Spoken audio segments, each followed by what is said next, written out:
Vote শেষ হয়ে গিয়েছে আর তারপরে একেবারে চেনা রাজনীতিকের অন্যরকম ছবি দেখা যাচ্ছে। দিলীপ ঘোষ সকাল সকাল স্বরূপনগরে পৌঁছে গেলেন, হাতে ছিপ, মাছ ধরছেন বিজেপির প্রাক্তন রাজ্য সভাপতি। একের পর এক মন্তব্য তিনি করেছেন। পরাজিত হয়েছেন বর্ধমান দুর্গাপুর কেন্দ্র থেকে এবং তারপর রীতিমতো দলের ভিতরে নেতৃত্ব নিয়ে ক্ষোভ প্রকাশ করেছেন। দালালরা রয়েছে, তারা কাজ করছে এবং তারা হারিয়ে দিয়েছে, এমনটাই অভিযোগ তিনি করেছেন। যদিও আজ সকাল সকাল ওল্ড ইজ গোল্ড দলের রাজ্য নেতৃত্বকে লাগাতার আক্রমণের পর এরকমই ইঙ্গিতপূর্ণ পোস্ট করলেন দিলীপ ঘোষ।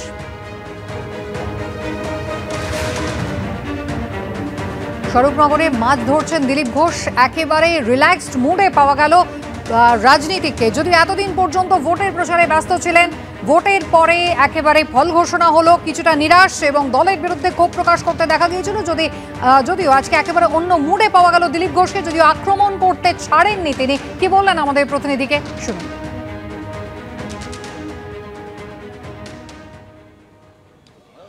অবসর কাটাতে স্বরূপনগরের গুণরাজপুরে মাছ ধরতে এসছেন দিলীপ ঘোষ। দিলীপ বাবুকে আমরা দেখতে পাচ্ছি মাছ ধরাতে ব্যস্ত। একেবারে এক ফাঁকা জায়গায় ভেড়িতে প্রথমে একটি জায়গায় চেষ্টা করলেন, সেখানে না পেয়ে এখন অন্য একটি জায়গায় ভেড়িতে তিনি চেষ্টা করছেন। আজকে ছুটির মেজাজে মাছ ধরছেন, কি বলবেন? একদম দূরে বাংলাদেশের বর্ডার এসেছি আমরা। আমাদের কর্মীরা, এখানকার কর্মীরা, কলকাতা থেকেও কিছু কর্মীরা এসছেন আমাদের সঙ্গে। ব্যাস সময় কাটাচ্ছি একটু সবার সঙ্গে আড্ডা মেরে। কিভাবে কাটাবেন? ব্যাস এখানে আসছি, সবাই তাল খেজুর পেকেছে খাচ্ছি। তালের শাঁস, খেজুর, ডাব, কাঁঠাল, আম, এখানকার স্থানীয় যা জিনিস খাওয়া দাওয়া করছি। সবার সঙ্গে স্থানের গ্রামের লোকেরা এসছেন, গল্প করছি। ব্যাস এইভাবেই চলছে। আর এখানে গ্রামের ভেড়িতে মাছও ধরছি। ভোটের ফল বেরোনোর পর কি একটু ব্রেক? গত প্রায় 1.5 বছর ধরে ভোটের প্রস্তুতির জন্য আমরা দিনদাল লেগেছিলাম, তো এখন একটু রিল্যাক্স হয়েছে, কাজ নেই, দেখা যাক, সেই জন্য সময় কাটাতে গ্রামে আসা। সামাজিক মাধ্যমে আপনি পোস্ট করেছেন ওল্ড ইজ গোল্ড, কি বোঝাতে চাই? এটা সবাই জানে, নতুন কিছু না। রাজনীতিতে পুরনো লোকেদের অনেক সময় ভুলে যাওয়া হয়, তো যারা পার্টিকে দাঁড় করিয়েছে, জিতিয়েছে, ওদের ভুলে গেলে চলবে না, সেটাকে মনে রাখতে হবে। আর সেটাই লোককে বোঝাবার চেষ্টা করেছি আমি। 2019-এর লোকসভা ভোটের ফলাফলে আমরা দেখেছিলাম বিজেপি স্বর্ণযুগ শুরু হয়েছিল এ রাজ্যে। 18টি আসন আপনার নেতৃত্বে, কি বলবেন? না দেখুন, আপনি দেখুন, মমতা ব্যানার্জি যার বিরুদ্ধে আমরা লড়ছি, তিনি 2004-এতে যখন অটলজি সরকার চলে গেল, ওনার 8টা থেকে 1টাই নেমেছিল। এত খারাপ রেজাল্ট আমাদের হয়নি। 19 সালেতে ওরে 34 থেকে আমরা 22-এ নামিয়েছিলাম। ওনারা এখনো পুরোনোটা যেতে পারেননি। 29-এ গিয়ে খুব ফাটাফাটি করছেন। পুরোনো স্কোরটাকে আগে এক করুন। আর বিজেপি গতবারে জিতেছিল, এবারে 6টা সিট আমাদের কমেছে। কেন কমেছে সেটাও নিয়ে আমরা ভাবছি, পার্টি ভাববে। তো লড়াই আমরা শুরু করেছি, লড়াই তো আপ ডাউন করতে করতে পৌঁছবে ওখানে। তৈলাক্ত বাঁশের মতো রাজনীতি, কখনো উপরে কখনো নিচে। কোথাও গিয়ে কি আপনার কোনো ক্ষোভ নেই যে আপনাকে যদি গুরুত্ব দেওয়া হতো ফল একটু ভালো হতো? কেন আপনি তো সংগঠনটা হাতের তালুর মতো চিনতেন। এখন গুরুত্ব দেওয়া না দেওয়া, আমাকে টিকিট দেওয়া হয়েছে, নির্বাচন লড়তে বলা হয়েছে। একই লোক সবসময় নেতৃত্ব করে এরকম নয়। নেতৃত্ব পরিবর্তন হয়েছে, ডিসিশন লোক পাল্টেছে। তাতে মনে হয়েছিল ভালোই হবে সব, কিন্তু উল্টো হয়েছে। কেন হয়েছে সেটাও ভাবতে হবে। আপনার মতো বর্ষিয়ান সাংসদ যাকে তার কেন্দ্র বদল করে দেয়, এটা কি বলবেন? পার্টির ধারণা ছিল আমি গেলে ওখানে জিতে যাব, মেদিনীপুর তো জেতা সিট, কিন্তু উল্টো হয়ে গেল ব্যাপারটা। আপনার কি মনে হয়েছিল যে এটা আগে না? হাওয়া ছিল সারা দেশেতে, সারা দেশে নেগেটিভ হয়ে গেছে। সেটা আমার মনে হয়েছিল ওখানে আমরাও জিততে পারি, সেটা পার্টির নির্দেশ আমি মেনে নিয়েছিলাম। কিন্তু প্রথমে আমি রাজি হইনি, কিন্তু পার্টির নির্দেশ আমি মেনে গেছিলাম। কেন রাজি হননি? কেন? আমি জানি অজানা জায়গায় 1-1.5 মাসের মধ্যে গিয়ে ইলেকশন জেতা এত সহজ নয়, এমপি ইলেকশন। আর যেখানে 1-1.5 বছর ধরে আমি পুরো দিনরাত লেগেছিলাম, অন্য কোনো কাজ যাইনি। তো আমার তালুর মতো জানা ছিল হাতের, সমস্ত বুথ পর্যন্ত পৌঁছাবার চেষ্টা করেছিলাম আমি। তো সেই জায়গাটা অনেক সহজ ছিল লড়াইটা। কর্মীদের বিষয়টি সামনে চলে এসেছিল, এটাকে কি বলবেন, কিভাবে? এটা কর্মীদের এলাকায় তো আমরা জিতলাম। পুরুলিয়া, যেখানে যে কর্মী নেতা আমার ওখানে লোক নিয়ে এসে ঝামেলা করেছিলেন অন্যের কাছ থেকে পয়সা নিয়ে, তিনি দাঁড়িয়েছিলেন, তিনি হারাতে পারেননি। কর্মীরা বিজেপির সঙ্গে ছিলেন, থাকবেন। যেটা ভয় করা হচ্ছিল, বাঁকুড়া আর ঝাড়গ্রামও হেরেছে, কিন্তু যেখানে কর্মী সংখ্যা বেশি পুরুলিয়া, সেটা জিতে গেছি আমরা। তো সেজন্য ভাবা উচিত, যদি সেটা কারণ হয় তাহলে ঠিক নয়। আপনি ইঙ্গিত করেছিলেন রাজ্যের কোন নেতৃত্বের চক্রান্ত ছিল আপনাকে কেন্দ্র বদল করা, কিন্তু অগ্নিমিত্রা পাল বলছেন যে কেন্দ্রীয় নেতৃত্বের সিদ্ধান্ত।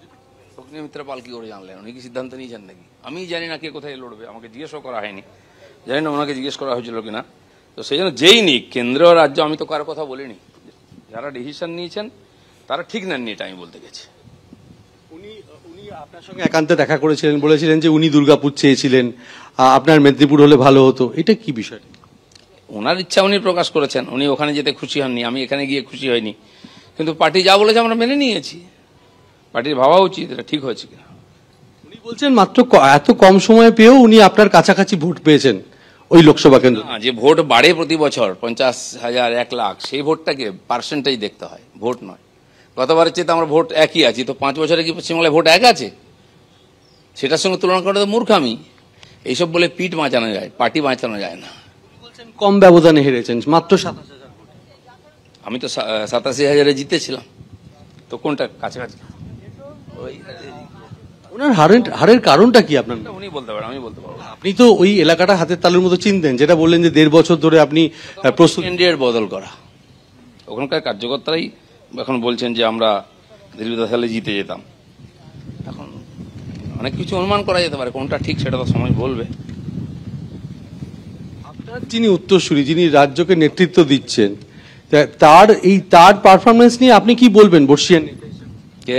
আপনার যিনি উত্তরসূরি, যিনি রাজ্যকে নেতৃত্ব দিয়েছেন ভোটের সময়, তার পারফরমেন্স নিয়ে কি বলবেন? পারফরমেন্স যারা দায়িত্ব তারা বিচার করবে, আমি বিচার করার কেউ নয়। রেজাল্টটাই শেষ কথা রাজনীতিতে, অন্য কিছু না। এ কি যুক্তিতে এটা কিছু যায় আসে না। রেজাল্ট, ভোট হার জিত, এটাই রাজনীতি শেষ কথা। দেখা গেছে যারা এসছেন কেন্দ্রীয় নেতৃত্ব, তাদের সভাতে সেভাবে ভিড় হয়নি, অথচ দেখা গেছিল 2019-এ 2021-এ সভাতে ভিড় হচ্ছিল। তার কারণটা কি মনে হয়?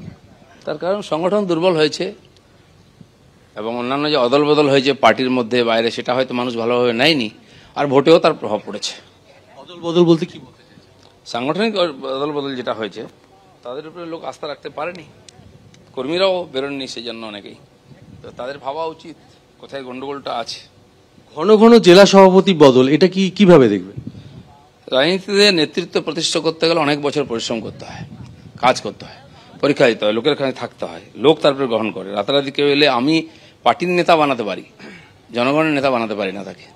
আমি ক্যান্ডিডেট ঠিক করতে পারি পার্টির স্বার্থে, পাবলিক ভোট দেবে তার কোনো গ্যারান্টি নেই।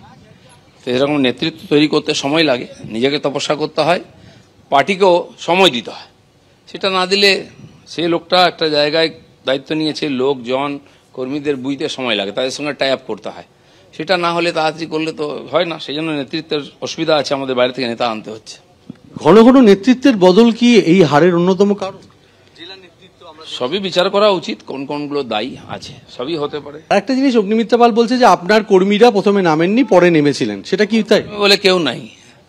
এই যে আমার আপনার যেটা মনে করে, তারা বিজেপির লোকই নয়, সবাই বিজেপির কর্মী। আমি কমপক্ষে মনে করি, আর আমি সেভাবে লোককে শিখিয়েছি। যারা এটা বুঝে উঠতে পারেন না, তাদের বিজেপিতে কাজ করা মুশকিল আছে। আমার কর্মী নয়, সব পার্টির কর্মী। পার্টির কর্মীদের সঙ্গে যে মিলেমিশে চলতে পারে না, তার এরকম মনে হয়। প্রথমেই নিজের আলাদা, নিজের পরের করে নেওয়া। আমি তো অন্য পার্টির লোকদেরও আলাদা মনে করি না, সমাজের লোক মনে করি। আমাকে যে যোগ্য মনে করবে, ভোট দেবে।